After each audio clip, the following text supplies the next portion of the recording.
bedah bersama satu persatu simulasi yang dikeluarkan oleh sejumlah lembaga survei. Yang pertama dari Lingkaran Survei Indonesia. Ini survei terbaru head to head jika Anies Baswedan tidak ikut berlaga. Prabowo Subianto unggul 50,4%, sementara Ganjar Pranowo, capres yang diusung PD Perjuangan, 43,2%. Ada selisih sekitar 7,2%.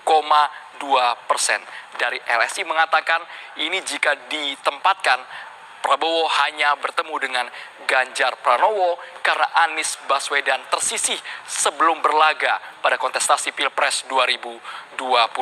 Sebenarnya dalam bulan April, Mei, dan hingga Juni ini berturut-turut sejumlah lembaga survei. Masih dari LSI Denny JA. Ini periode Mei 2023 ketika dukungan terhadap 3 capres masih diungguli oleh Prabowo Subianto yang juga Menteri Pertahanan sekaligus Ketua Umum Partai Gerindra, Ketua Dewan Pembina Partai Gerindra yang memperoleh 33,9%.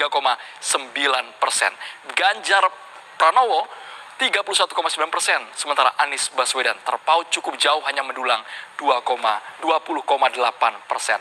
Ada penjabaran dari LSI yang menarik bahwa masyarakat butuh strong leader. Itu dipersepsikan ada pada diri Prabowo Subianto. Kita beralih lagi, bukan hanya LSI Denny JA sebenarnya yang melakukan simulasi survei terhadap kandidat dari Capres 2024. Bahkan data sebelumnya, ini kalau simulasi yang digelar adalah ketika Prabowo Subianto memasuki 2 putaran. Karena LSI mencantumkan syarat ambang batas untuk 2 putaran adalah 33,sekian% dan Prabowo meraih 33,9%.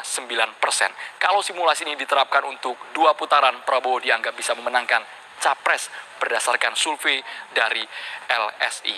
Lembaga survei lainnya yakni Indikator juga melakukan simulasi terhadap 3 nama calon presiden. Sejauh ini masih Prabowo Subianto. Ini survei dilakukan pada periode 26 sampai 30 Mei 2023. Angkanya Prabowo Subianto meraih 38, kemudian Ganjar Pranowo 34,2% dan Anies Baswedan berada di urutan ketiga hanya 18,9%.